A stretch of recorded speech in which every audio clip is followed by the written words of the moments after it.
Hang on.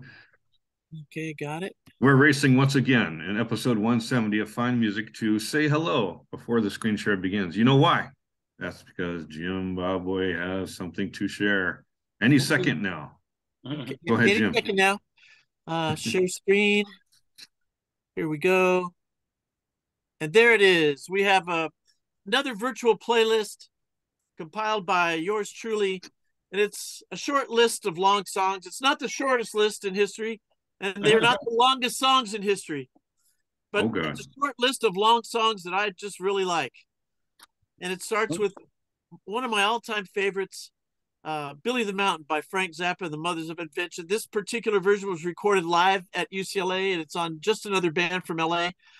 Funny story about this song. 24 minutes and 49 seconds long, okay? Mm. Here in Encinitas, when the 101 Artist Colony actually had a building, we had concerts inside the building. And we had an artist named David Paul Wyndham, who it was a piano solo, electric piano solo concert. And it was well attended, but after 5, 6 of us left at the show, it was quarter to midnight or so. And he said, does anybody have any requests? And there was kind of like this uncomfortable silence. And then just being a smart aleck, I said, yeah, Billy the Mountain. Well, guess what? He knew the whole song. And he played the whole thing, and it was awesome. It was awesome. It was really, really fun. And if you've ever heard Billy the Mountain, it's sort of dated, but it has a lot of references to Los Angeles. And there are different versions according to whatever city he's played the song in, but it features Mark Volman and Howard Kalin, Flo and Eddie from the Turtles. Yeah. And it's a fun song. It was one of the very first songs that I knew would really annoy my parents. So that one in the Doors, so there's Billy the Mountain. Then I have Mark Almond, The City, which is kind of musically opposite of Billy the Mountain. It's a nice, mellow, long song. Very cool. The War on Drugs is a kind of a present day band. Yeah.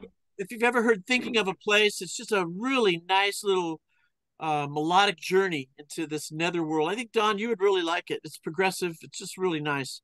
Of course, everybody's heard Shine On You Crazy Diamond. Great lyrics. Pink Floyd. What can you say about Pink Floyd except That's only the first half of the song, yeah, I know. But one of these days I'm gonna cut you into little pieces. So what difference does it make? Then Voodoo Child by Hendrix. The first time I heard that was on a radio station broadcasting out of Pasadena, KPPC, in the early days of FM radio, free flow, free form FM radio, where there were no playlists, a lot of kind of nonsense on the radio, funny disc jockeys, probably pretty stoned, most of them, you know. Broadcasting, I think it was out of a basement of a church in Pasadena was the first place that they had their broadcast studio. AC/DC. Okay, well, I got to go back to Voodoo Child. Go ahead. Is that the Electric Ladyland version, the long version on there that you're talking about?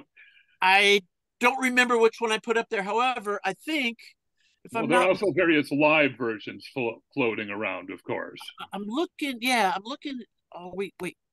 At the bottom of my virtual playlist here, which I don't seem to be able to. Oh, there it is. There we go. Okay. I don't have Voodoo Child on the list, but to be honest, I don't remember whether it's the Electric Ladyland version. Electric Ladyland, though, you talk about a great album. Oh my God! Yeah. At 15 minutes, that don't seem like the regular album version.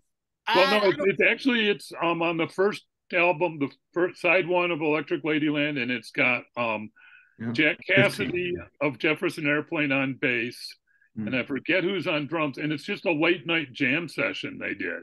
Well, I heard it late night on the radio. I don't remember after the Dodger game, or it was after a party or whatever, but it just knocked me out the first time I heard it. And there's some Jimi Hendrix, some live Hendrix on YouTube, on the internet. It's just mind blowing. That guy was an incredible guitar player. There's just no comparison. Although the AC/DC that I have listed next to, that's probably way too long, but Angus Young is just an incredible performer. In this particular live version at River Plate, I believe that's in Spain, and the stage extends out into the audience. And of course, he has a wireless connection to his amplifiers. And I want to say that the stage extension that goes out through the middle of the audience is maybe 50 yards long at least, and he is up and down that stage and back and across.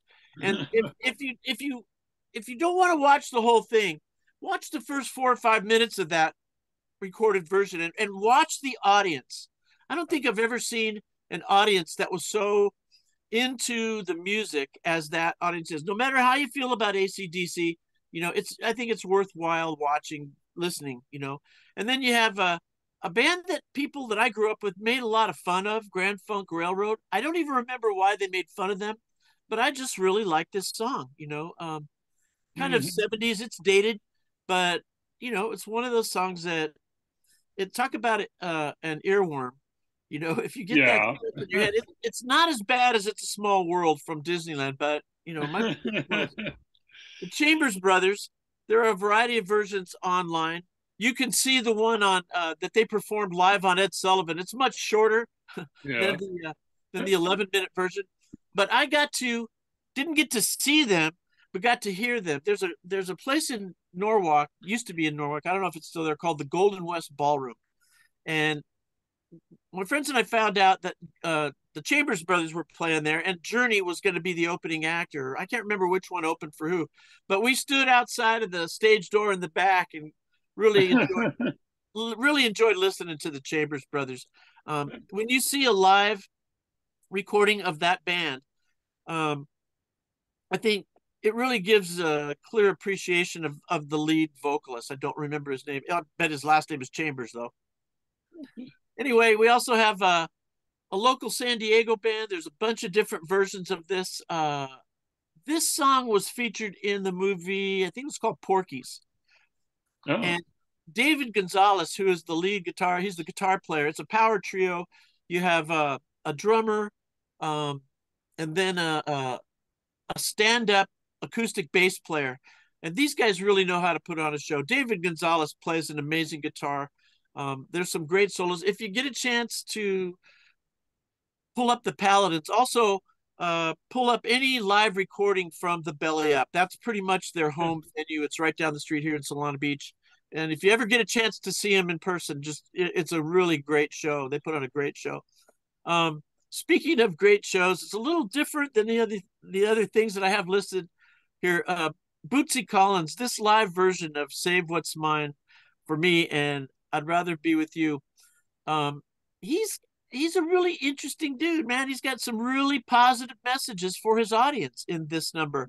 There's a whole bunch of different versions of these songs live on the internet, but this is the one that has to be my favorite, even though it's spacey, it's long, it's crazy, it's a little off color, but still it's worth a listen. And then one that I know Murray has heard. I could have picked any long King Crimson song, but I picked this one because I hadn't heard it in a while, and when I pulled it up and listened to the whole thing, it reminded me of how much I really liked the band in this particular song. So, this I have another 6. It came a little bit off out of alignment on the online thing here, but you can click on these links, and it'll take you to whatever song it says that it is.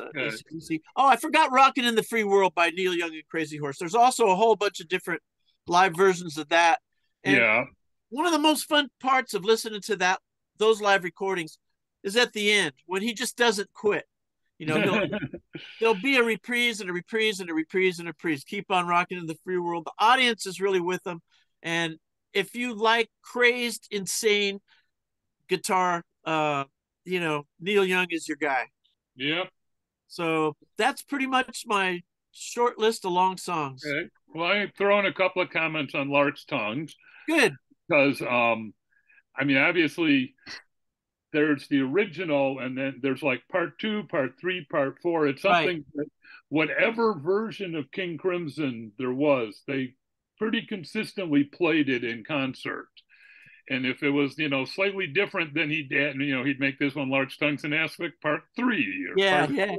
Yeah. What I like about it is how it starts out just next to nothing. It's just very minimal, and then it kicks into this really, this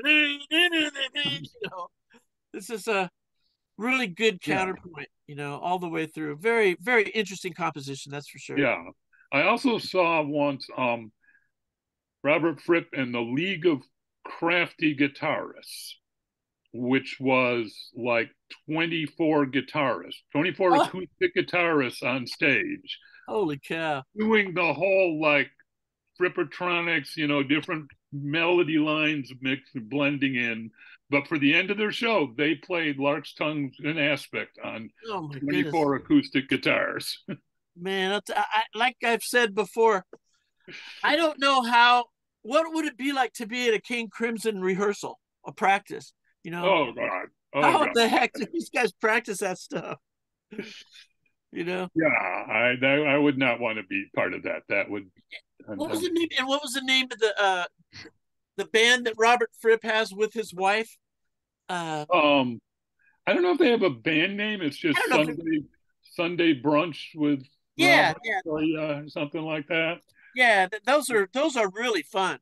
Yeah, they are. He's definitely showing his humorous side in them. And you know what? That guy can play anything. Yeah. Yep. He is a really skilled musician, and you're right. He's funny too when he wants to be. When he wants to be, yeah. Yeah. So that's about it, Don. That's about it for me.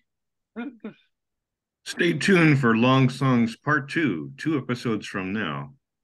Okay. Where I will share some long songs as well. I have a few, I know. Yeah, I know. I don't want to make this too long. Don, how many of those are you familiar with? These songs? Yeah. Quite a few. Okay. What songs Turn are on you You Crazy with? Diamond, Voodoo Child, Let There Be Rock, Rockin' in the Free World, I'm Your Captain, Time Has Come Today, and Lark's Tongue and Aspic. Okay. Oh, you gotta listen to Billy the Mountain.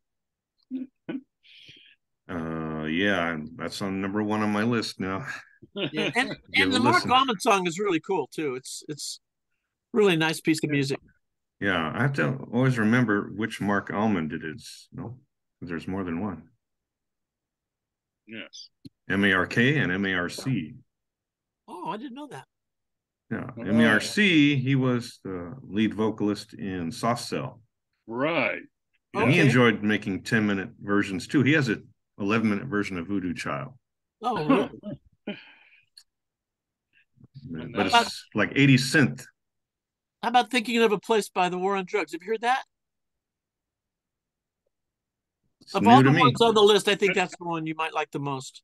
That's one I've got to check out because I've heard some more of Drugs on the radio, and like KCRW played them a lot, but I'm not familiar with that one. So, speaking of KCRW, do you guys ever listen to Henry Rollins' show?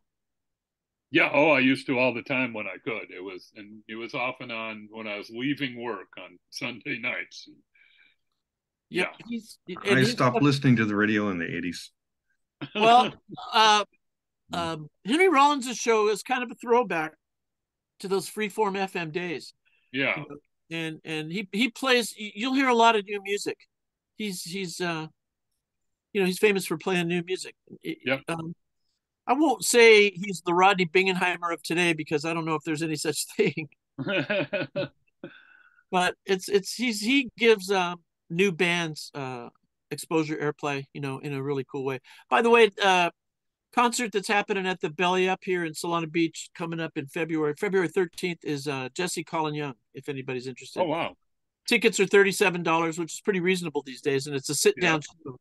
So usually the Belly Up, there's seating up on the right-hand side or on the left-hand side of the stage, but there's usually no chairs on the floor, which makes it easy if you're a photographer to get up right next to the stage and take pictures of the musicians.